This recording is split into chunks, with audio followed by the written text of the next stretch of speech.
అమ్మా ఇంకో భోజనము మేము నజరేతు ప్రార్థన మందిరం ఏసయ్య సన్నిధి నుంచి వస్తున్నాము. ఇంకో నీకు భోజనం ఏసయ్యదే ఏసయ్యదే అమ్మా ఏసయ్యదే, వేరే ఎవరిది కాదు. ఏసయ్యదే. అవునా అమ్మా, మంచిది అమ్మా, వందనాలు.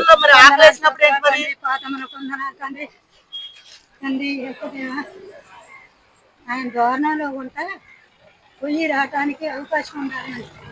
ఆకాశం పొయ్యి ఆకాశంలో అందరూ ఉండేవాళ్ళు ఉంటారు, లేని వాళ్ళు ఉంటారు. ఉండేవాళ్ళు లేని వాళ్ళు కాదు, లేని వాళ్ళే ధనవంతులు ధనితులు కాదు. అనేటువంటి ధనవంతులు ధనితులే ఎక్కువగా చూస్తారు. ఆయనే పరలోక రాజ్యంలో ఆయన దోరణంలో పొయ్యి రావటానికి హక్కు ఉంటుంది. ఆయన చనిపోయే ముందు రెండు మాటలు మాట్లాడాడు. ఇదిగో మా నాన్నగారు, ఇదిగో మా అమ్మగారు.